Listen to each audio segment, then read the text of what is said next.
Alright guys, I think you can see how highly motivated I might be on this one. This is from Grayson Wimmer. He is a Baltimorean, lives not too far north of me. These are Berger cookies. They look like hamburger patties, but made out of chocolate with a luscious, creamy cookie there on the bottom. I just can't wait. But first, I got to get through this little guy. Now, it doesn't look too threatening size-wise, but whenever I see something like this, by the way, this is some kind of, I mean, that's hard plastic, and it's epoxied, it looks like, on there. So I never know what's going to be hiding beneath that. So we're definitely not going to be able to gut this from the top, unless I figure out how to cut through this. Probably can with a pair of diagonal cutters, but if we get it open, what it looks like, we're going to have to gut it from the rear. I do have a key, and he put it right here, and it's sealed up in the bottom part of the letter. So let's first pick it, and then I'll cut that open. Then we can start in on the Berger Cookies. All right, this has a piece of plastic. Normally, I would have put that in a little sleeve that Thor 3D printed this for me a while back. Really neat for holding these little key and knob cylinders, but with that plastic it wouldn't fit, so we got to go with what we got. I just got to try not to pinch it. Okay, so it's still flopping around in there. That's a good thing. All right, I do want to put a mark on it, but again, these little key and knobs are hard to find a place. If I put it on the top, I'm liable to obscure it. So how about we put them like right, I don't know if you can even see that. Let me put it up here in the light part too. Bad angle, but we got what we got. Okay, obviously top of the keyway, and it's pretty wide keyway too. I'm going to go ahead and try a 25 thousandths. We'll start off with that. We can always go thinner, but you get less feedback from those thinner picks. All right, I tensioned it and marked it clockwise, so I guess that's the direction I'm going to try to pick it. All right, all the way in. Light tension. Bind to binder. There we go. Pin 2 is a binder. I got a click. Pin 1 was a binder. Got a little click.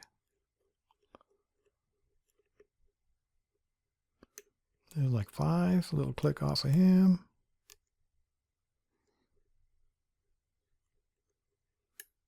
Counter rotation on 2. And he kind of crunched his way into place. That was 1. 4 is now binding.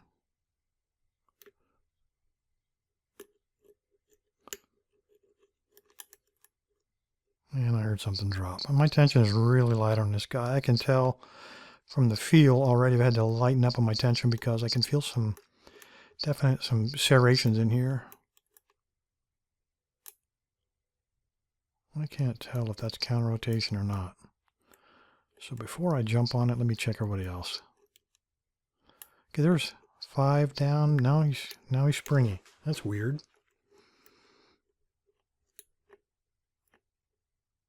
That was 2 again. There's 1 with counter rotation.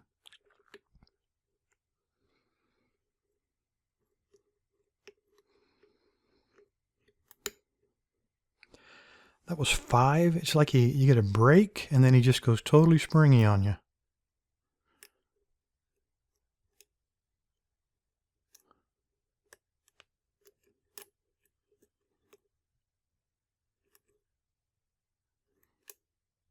There's 4, little counter rotation.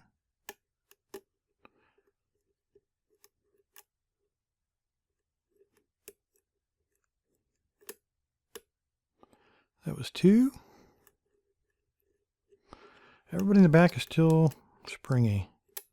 No resistance at all. So clearly something up here in the front with 2 or 1 is what's holding up this show. I just heard something drop. My tension is just too light on this thing.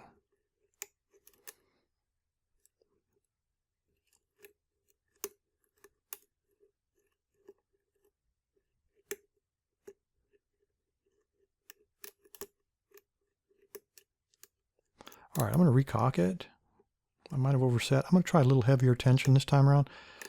There's pin 1. Real crunchy. Try a little heavier. There we go, 4.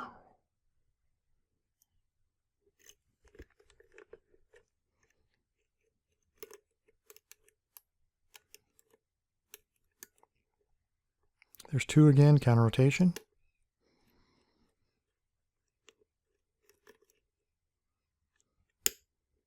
That was again trick pin number 5, but now I'm getting counter rotation from him after that initial click. There we go, very deep fault set now. So I think pin 1 has a nice little ledge cut on him.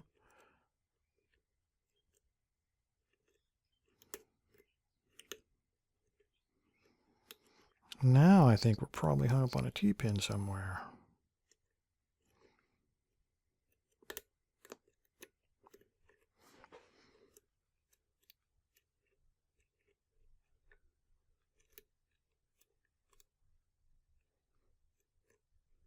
Can you say trap pin?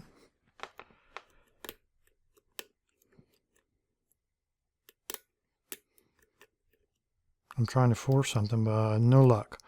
All right, what I'm going to do now is, I believe it is probably a trap pin. I'm going to position myself on pin 4, which is a binder. I'm getting no feedback, but I'm going to release tension and undo it a little bit. And it's probably not him. So let's try 3. There we go. It was 3. 3 is a trap pin with a sharp ledge on him. All right, let's figure out, before we dig into the Berger Cookies, because then you won't be able to hear me talk clearly from all of the chewing. I'm going to lock him back up, and let's get the key out. Le scalpel. When I do self-surgery, I use this. That's what I keep it for, just in case you guys are wondering. You know, look at my brain, inside of my ears and stuff like that. If you haven't found out, the key only turns clockwise. Please use a shim. There's a T-pin in chamber 3. Okay, well.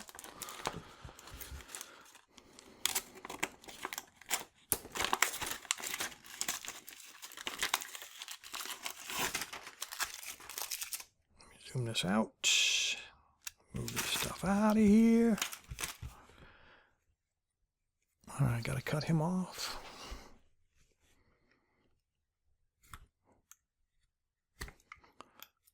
And there's like, it's like 9 layers of shrink wrap on this thing.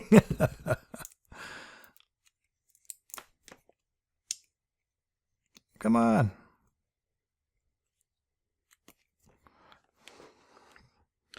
That's what your pinning looks like. Look at 3, very deep. So that's a T-pin in a very low cut position. Kind of nice. Low highs, lows and highs. Very smooth going in. He was catching up there, but I did turn, so it's a valid challenge lock. I get the key out. Come on. All right. We're in business.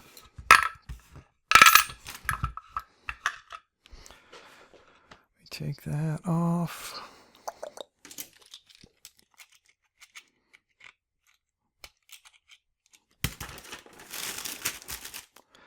See if my tool works for once.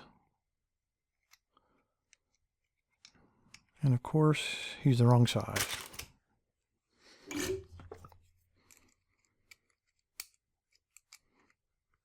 Come on.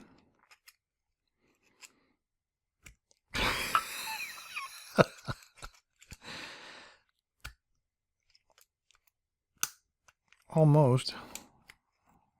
There we go. That one was tight. All right, he said we got a T-pin. I am going to shim him. Come on.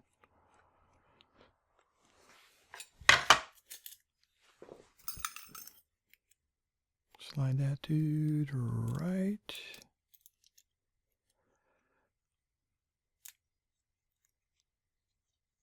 Come on. He's caught up right on pin 3. He does not want to go any further.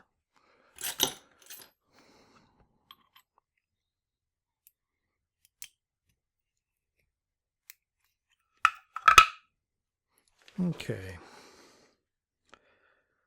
No weirdness, no holes in the core, no secret detents. A lot of threading. All right, we have a homemade spool, a homemade serrated, a homemade torpedo pin. Very nice, very deep on that one. Oops, what do you got there? It looked kind of weird because it looks like the top of him. Come on, focus. It's kind of hollowed out. That's probably where that T-pin fits down inside of. No, T-pin was on 3, he said. And, guys, I don't know what you call that. That's a key pin, and it's a reduced diameter key pin, and it doesn't have a pointed end. So homemade, probably designed to screw up the feel in the very back of the lock. All right, in the core, we had some threads, and they are 1, 3, and 5. And we have countermilling. Don't we? No. There's some marking there, which makes me believe there's countermilling, but if it's deep, I mean, if it's countermilling, it's not very deep. Those are just what appear to be scratches on the surface. It doesn't really snag the tip of the probe. There's a little bit there, but I don't think enough, it's not deep enough to really grab any of those pins. All right, let's see what we have here underneath this. Man, I absolutely chose the wrong follower, didn't I? Again. Well, at least he won't fall all the way through. He'll get trapped in there. Let's try not to screw that up, though. All right, pin 1 is a homemade serrated. Very nice. Nice and polished. With a pretty strong spring. In a threaded chamber, I can see that one. Number 2 is homemade spool.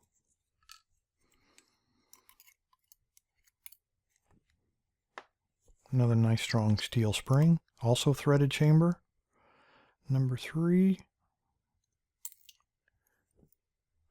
There's your T-pin. Why are none of these springs popping out? There he is. Let's see where he went. We'll figure it out. He's around here somewhere. All right, let's take a look from this end where the light is better and the pin doesn't have quite as far to fall.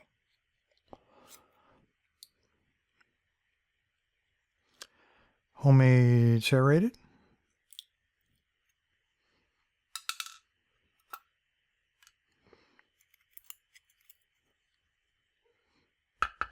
Come on. He's caught up in the, there we go. He was caught up in the top clip. And the last one. Whoa. He was a couple of ball bearings.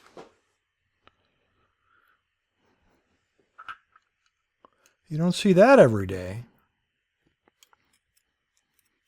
And another one of these steel springs. There's another steel spring around here. He is. I was going to say around here somewhere that shot out of there, but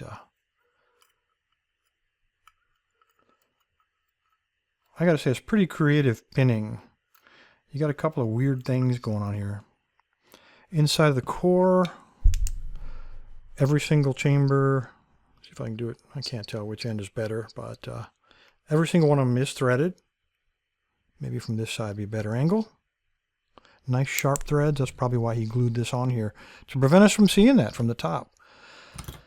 All right, 1, 3, and 5, and then every single chamber in the Bible was threaded. So let's see how that might play out with this lock. Threaded, you're definitely going to get some grabbing on the serrated one and this spool. A lot of serrations on here, and the spool's going to grab those serrations. He's only got the serration in the bottom, which is going to grab. The top is just going to give you a fault set. There's the T-pin that gave us that extreme fault set. That's not a very sharp spool to grab into those threads, but it will give you a false set. This guy, these are balls from a chain. They have tiny little holes in them, so he's already pulled out. Remember the lock we did, Luca's balls? Kind of like that, I believe. I don't think these would be a great challenge to pick when they're not pinned together like in Luca's balls lock. This also is not a key pin. It's just flat on the end, as is number 5. Flat on the end, all homemade, all pretty nicely polished. And some pretty good serrations on this guy too, both ends. Anyway, guys, there you go. What an awesome lock. I would not have expected that, but now I just can't wait to get started into these Berger's cookies. Grayson from Baltimore. Appreciate you guys sending this in.